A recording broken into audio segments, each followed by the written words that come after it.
반갑습니다. 말씀과 함께 하루를 시작하는 주님의 백성들을 예수님의 이름으로 축복합니다.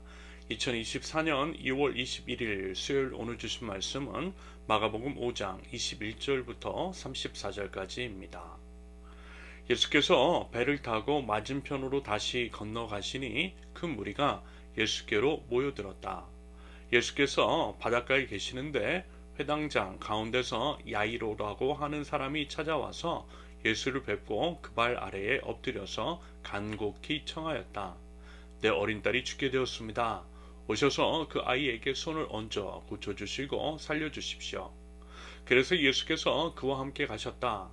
그 무리가 뒤따라오면서 예수를 밀어댔다. 그런데 12해 동안 혈루증을 앓아온 여자가 있었다. 여러 의사에게 보이면서 고생도 많이 하고 재산도 다 없앴으나 아무 효력이 없었고 상태는 더 악화되었다. 이 여자가 예수의 소문을 듣고서 뒤에서 무리 가운데로 끼어 들어와서는 예수의 옷에 손을 대었다. 그 여자는 내가 그의 옷에 손을 대기만 하여도 나을 터인데 하고 생각하고 있었던 것이다. 그래서 곧 출혈의 근원이 마르니 그 여자는 몸이 나은 것을 느꼈다. 예수께서는 곧 자기에게서 능력이 나간 것을 몸으로 느끼시고 무리 가운데서 돌아서서 누가 내 옷에 손을 대었느냐 하고 물으셨다. 제자들이 예수께 무리가 선생님을 애워싸고 떠밀고 있는데 누가 손을 대었느냐고 물으십니까? 하고 반문하였다. 그러나 예수께서는 그렇게 한 여자를 보려고 둘러보셨다. 그 여자는 자기에게 일어난 일을 알므로 두려워하며 떨면서 예수께로 나와 엎드려서 사실대로 다 말하였다. 그러자 예수께서 그 여자에게 말씀하셨다. 딸아, 내 믿음이 너를 구원하였다. 안심하고 가거라. 그리고 이 병에서 벗어나서 건강하여라. 아멘. 오늘 본문에서는 두 사람이 등장합니다. 한 사람은 회당장 야이로라고 하는 사람이고 다른 한 사람은 12해 동안 혈루증을 앓아온 한 여인입니다. 참고로 혈루증은요, 출혈성 자궁 내막염이나 자궁암으로 말미암아 생긴 것으로서 월경과 무관하게 불규칙적인 출혈이 있는 병이라고 합니다. 그러면서 이제 야이로는 자신의 이제 어린 딸이 병에 걸려서 혈루증 여인은 자신의 병 때문에 예수님을 찾아온 거예요. 둘 다 질병의 치유를 위해서 왔는데 질병의 당사자가 남이냐 자기 자신이냐 그 차이인 거죠. 그리고 그 둘은 공통적으로 예수님께서 치료해 주실 것이라는 믿음이 있었습니다. 먼저 회당장 야이로라고 하는 사람입니다. 회당은요, 지금으로 말하면 교회쯤 되는 것이고요. 회당장은 담임 목사 정도 되겠어요. 그런데 그가 아무런 직분도 없을 뿐더러 소위 이제 신학교도 나오지 않은 예수님에게 찾아와 발 아래에 엎드렸대요. 발 아래에 엎드렸다라고 하는 것은요, 자기 자신의 이제 모든 것들을 내려놓았다라고 하는 의미일 것입니다. 더더군다나 종교가 중심이 된 유대 사회 안에서 회당장이라고 하는 자가 그렇게 하는 것이 쉽지는 않았겠죠. 오히려 그것은요, 모든 것들을 포기한 선택이었고요. 우리 신앙의 관점에서 보면 십자가의 선택이라고 해석할 수 있는 것이겠습니다.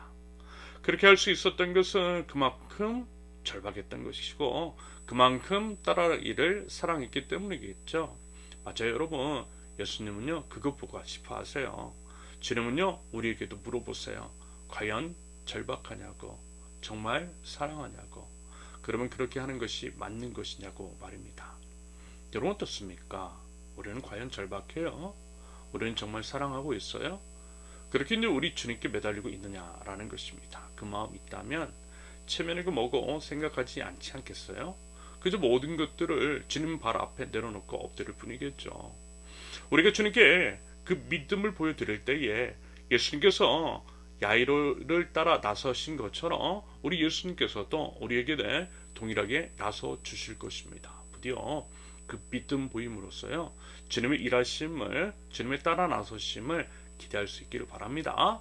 그러면서 이제 회당장 야이로와 그 병든 딸에게 관한 내용은요, 내일 좀 더 살펴보기로 하고요. 아무튼 이제 예수님께서 야이로의 인도를 받아 그의 집으로 가실 때 어떤 특별한 사건 하나가 일어납니다.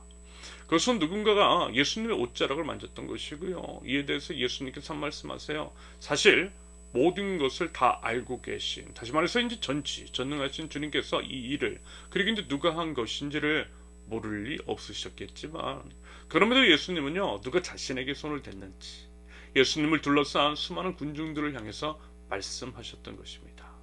무슨 얘기냐면 믿음과 용기를 보이길 원하셨던 것이고요. 그때 이제 말하자면 한 여인이 엎드려서 자초지종을 다 말씀드린 것입니다.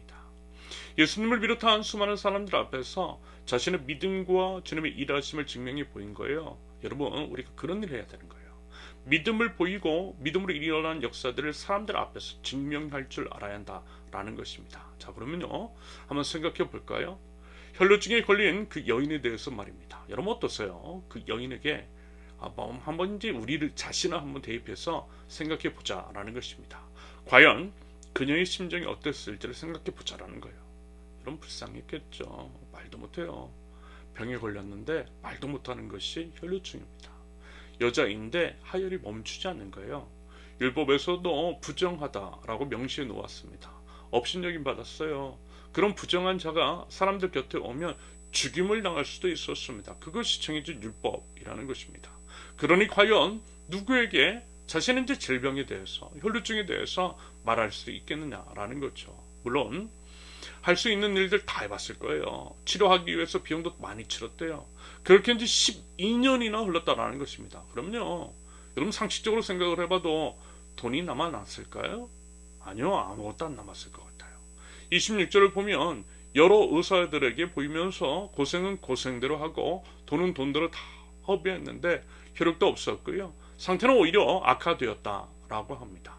12년이라고 하는 긴 세월 동안 받은 상처들, 아픔들, 이제는 눈물도 마르고 잔고도 마르고 영혼도 메말랐을 것입니다. 몸도 마음도 너덜너덜해졌을 거예요. 그러다가 소망이 생긴 겁니다. 생의 마지막 소망이라고도 할 수 있는 소망이 생긴 거예요. 그것이 뭐냐면 바로 이제 예수님에 관한 소문이었어요. 그야말로 지푸라기라도 잡는 간절한 마음으로 예수님께 나갔을 것입니다. 그런데요, 쉽지 않은 거예요. 수많은 사람들이 예수님을 보려고 몰려왔으니까. 그러면서 부정한 몸으로 군중 속으로 들어간다라고 하는 것이 목숨을 거는 일이었기 때문에 어려웠을 거예요. 만약에 사람들과 접촉이라도 하면, 그리고 이제 자신의 혈루증이 발각되기라도 하면 사람들에게 돌맞아 죽을 수도 있었기 때문입니다. 하지만 그래도요, 나가는 거예요. 생명 걸고 주님께로 나갔던 거예요. 그래서 그건 결국 그 여인에게 있어서 십자가의 믿음이었을 것입니다. 그리고 이제 그렇게 해서 결국 예수님의 옷자락을 만진 거예요. 그런데 뭐라고요? 그 믿음이 그녀를 구원했던 것입니다. 세상에 이제 어떤 것도, 돈도 의술도 고칠 수 없었던 그러한 병들이 고쳐졌던 거예요. 생명을 건 믿음으로 우리 예수님께 나오니까 새 생명을 얻게 되었던 것입니다. 맞아요, 여러분.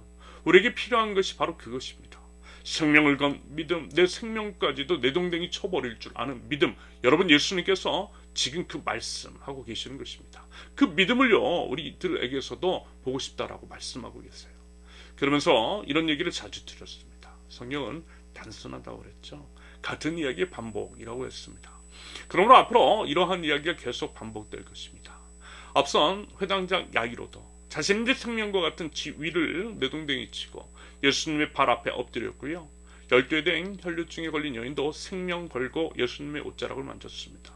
이런 얘기가 끊임없이 반복될 것입니다. 그 얘기인 즉슨 역시 이제 반복해서 말씀을 드리지만 그 믿음 부이라는 거예요. 과연 그 믿음이 있느냐고 우리 한 사람에게 우리 예수님께서 지금 질문하고 계시는 것이겠습니다. 그러면 여러분, 우리는 과연요, 예수님께 어떻게 답변하시겠습니까? 참으로 이제 믿음이 사라진 시대, 예수님 없이도 너무나 잘 살고 있는 우리들인지도 모르겠어요. 그래서라도요, 시급히 회복되어야 할 것은 더더욱 주님을 향한 믿음일 것입니다. 그 믿음이 과연 있느냐라는 거예요.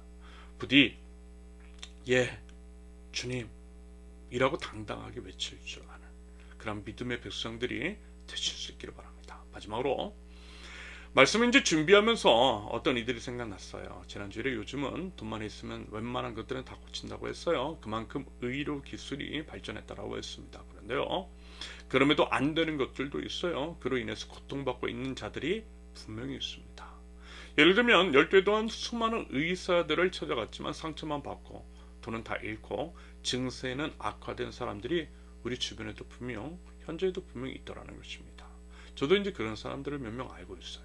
먼저는 제가 이제 그분들의 사정을 온전히 알 수는 없지만 부디 이제 우리 주님께서요 불쌍히 여겨 주시기를 기도합니다. 주님의 위로와 치료하심이 함께 하시길 기도합니다.